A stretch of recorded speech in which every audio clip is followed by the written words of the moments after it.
Hey everyone, what's going on? Rob from Captain Rob Games. We got a hotly contested topic today, so get ready. I'm sure we all know that the whole Spirit counterplay is their counterplay debate has gotten pretty heated. There are kind of two factions. It's that there is counterplay, there isn't counterplay, or at least not meaningful counterplay, and I kind of want to take both sides and show that there is a slight middle ground. When it comes to counterplay against Spirit, I agree that from a mechanical level, it is not the most interesting, and it does frequently turn into a 50-50. And I believe that people who are on that side of the argument do make a pretty logical point. And I wanna kind of show some examples of what people might consider to be like mechanical gameplay. So let's talk about some examples. Let's say there's a pallet in front of you, the spirit is behind you, and the spirit phases. Now, to say that there are no choices would obviously be wrong. There are some choices. You can drop the pallet and keep running. You can drop the pallet and try vaulting back towards the spirit, timing it. You can try dropping the pallet and slow vaulting back. You can try dropping the pallet on the wrong side and turning around. You can try dropping the pallet on the wrong side and vaulting, dropping the pallet on the wrong side and double vaulting, and you can try doubling back on the scratch marks instead of running the pallet and hoping that the spirit misses the audio cues of you doubling back. So there are options, and there are different things that you can choose to do. Now, the argument from the gameplay perspective is frequently, if the spirit has a good enough headset and they're a good enough player, they will frequently have enough audio information to make an accurate guess generally of where you are, which will eliminate a lot of these strategies, such as the drop pallet and keep running, such as the doubling back on the scratch marks. And mechanically, that does frequently turn it into a 50-50, and they're absolutely right when they say that. Most of these can be broken down into 50-50 simply because whether or not the spirit can hit you is oftentimes determined simply by whether or not you vaulted or didn't vault, or which side of a vault you are on when the spirit chooses to exit her phase.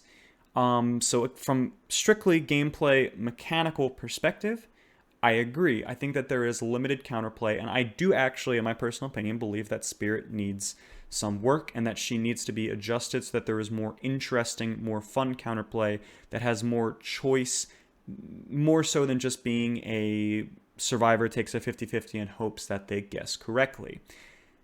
However, there is a second component of this that I would like to address, and this is not just for Spirit, this is for all killers in general that you can learn, but it is particularly going to be helpful against Spirit due to these limitations, and that is the psychological impact.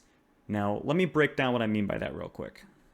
So, here I have put together a list of things that I consider when I am playing against a killer. I think that understanding the mechanics of the game, understanding the mechanics of Survivor and Killer is great, but if you want to play at a top level, there are some additional things that you should be considering and that you should be looking out for. One of those things that I believe is the most important is identifying not just what killer they're playing, but identifying with the person who is playing the killer. Now, what do I mean by this? There are a couple different ways that you should start learning to evaluate a killer as you watch them play, both in when they're chasing you and when they're chasing others. Obviously, your first chase can be a little bit difficult to identify, but your second and third chase, you'll have a little bit more information, and if you're in Survive with Friends with Comms, you'll have even more information about who the killer is and how they play. So a couple questions you want to look out for is, how good is this killer mechanically? Are they good with the power? Are they good with basics of looping? Do they understand the maps and have map knowledge and knowledge of the specific loops that you're in? How good is this killer situationally? Are they aware of the sort of 4v1 nature of the game? Are they going to take bad chases that they shouldn't take? Are they going to chase players that have not been hooked yet, despite the fact that there are 3 other players on Death Hook when there's only 1 generator left? How good is this killer mentally? Do they do mind games? Can they be psychologically conditioned? Can you do something a couple times over, alter their behavior, and then change the way that you play to take advantage of how you have conditioned them? How good is this killer emotionally? Can you manipulate them through clicking a flashlight or teabagging, getting them, kind of baiting them into tunneling you into bad chases or trying to get them to face camp you while your teammates rush generators? Once you identify these factors about a killer, you should be asking yourself, how can I turn this into an advantage? Now, because this video is mostly about spirit, let's discuss how these apply to spirit. So you're in a pub lobby and you face a spirit. The first thing you're going to want to identify is how good is this killer mechanically?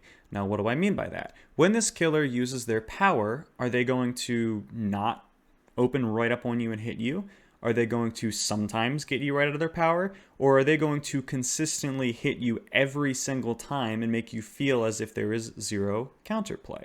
This is an important thing to note, because if they are mechanically strong, you are going to have to explicitly use a certain set of techniques with pallets and vaults to give yourself an advantage, similar to videos where people have shown of pre-throwing pallets and trying to play them against the phase. That may be your only play against a very good spirit, but it's better to know what your only play is than to not have any plays at all. If you cannot beat them strictly mechanically, you have to start thinking of other ways that you can beat them. So let's talk, how good is this killer situationally? Let's say they are a very good spirit and they end chases fairly quickly. At this point in time, you have to recognize that the game is a 4 versus 1 asymmetrical horror game. You know you can't beat them mechanically, so as I mentioned, maybe you do the pre-throw pallet and try to beat them. If you can beat them one single time on a chase to where their phase is not successful, you can attempt to gain a little bit of ground, and it is on you to make sure that you run towards a part of the map where your survivor friends are not at, and try to waste as much time as possible pulling the spirit away from objectives and possibly getting her to a corner of a map before she can finally down you. If you don't believe that you're going to be able to straight up win the chase against her, which sometimes you may not be able to if it's a very talented spirit, you should focus on how can I buy as much time as possible for my team so that they will be able to win the game. If the spirit knows when to pull off chases, you might have to play it a little bit differently. So next up, how good is this killer mentally? Now this comes into some of the items on the list that I had mentioned. Now, if you drop a pallet, you can choose which side you want to drop the pallet on. Now, a spirit might assume that you put the pallet between you and the spirit. Alternatively, you can pre-drop on the wrong side.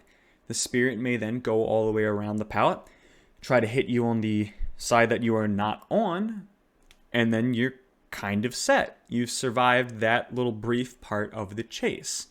Alternatively, you can then mix in vaults, you can mix in slow vaults, different ways to manipulate the information that you are providing to the killer. Now they'll hear you dropping the pallet, they'll hear you sliding over the pallet, but they won't necessarily know exactly which side you are on when you do it. So you can make these adjustments based on what you think the killer will do to their sort of mental skill level, their knowledge of mind games and which way people can go on different areas. This is what I believe is the primary counterplay against very talented spirits. I do believe that you could argue strictly mechanically it is a 50-50. So if you want to beat a good spirit, you have to beat them mentally. You have to make a read on their playstyle fairly quickly to figure out what you think they will do, and then you do the opposite. Now, there is a second layer of this where it gets even more complicated. After they have chased you for a little while, they're going to have information on you. So you also need to be asking yourself, what tricks have I shown the spirit so far? Does this spirit recognize that I am a good survivor? Will this spirit then alter their gameplay to match my gameplay? And when they do that, you then start thinking, well, how can I adjust? Sometimes when you are playing against a very good killer, the best thing you can do is play like an idiot. If you have shown the killer that you're a very good player, sometimes you might just not even try to fake anything and just go straight for a vault and then just keep running. And oftentimes the player will make a mistake because they will get in their own head and say this player is very good, they're going to pull this crazy, insane mind game, and then you just mindlessly W key forward and it blows the killer's mind. This happens to me a lot, where I will end up mind gaming myself and giving an insane amount of distance on a player. So you need to be aware of this sort of mental gameplay and incorporate that into your arsenal of tools. Being able to loop well is awesome. Being able to loop well and get in the killer's head is incredibly valuable. And then the final item is, how good is this killer emotionally? Again, if you can get in a killer's head and bait them into doing things that are bad for them, you can then kind of flip the script. If you're the best chaser on your team and you can get a killer to tunnel you, you have done something that is very good. You've taken the distraction of the killer away from the weaker players on your team. So these are some examples of ways that you can counterplay any killer, but the reason that I want to mention them in the context of this video is because I do believe that mechanically, a top tier spirit, there's going to be very little that you can do strictly mechanically.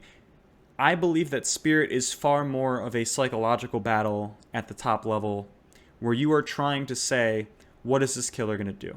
And the example that I can think of is, let's say we're playing rock, paper, scissors, shoot. Now you may argue that there's a 50-50 shot of whether you're going to eventually win rock, paper, scissors, shoot if you're just randomly picking things. Now let's say you've watched a person play and you know that they usually start with rock.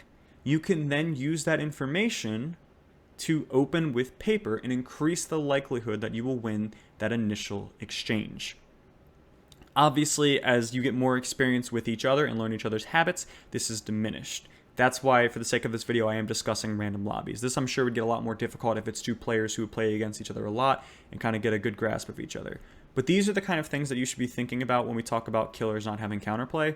I agree, Deathslinger, there's very little counterplay because he doesn't have to commit to his fake. I agree that with Pyramid Head pre-nerf, there was not a lot of commitment to his fake and he could punish you either way. Spirit, when she is in the phase world, you can get away with a little bit of these mind games to buy yourself time and possibly buy yourself distance. I would like to see the cooldown take a bigger chunk for players who just tap the power instead of full committing to a power to make this an even more effective method of countering her. But that's a conversation for BHVR that we've been hoping would get answered for years now. So these are just my thoughts on the entire debate. I don't lean heavily one way or the other, but I think I do have a slight angle towards Spirit having not great counterplay and needing work. But there are still things that you can do, and it's important to have a sort of game IQ when playing against a Spirit that you may not need against other killers who you can just mechanically beat sometimes. So these are my thoughts. Let me know what you think in the comment section. If you disagree, let me know. If you agree, let me know.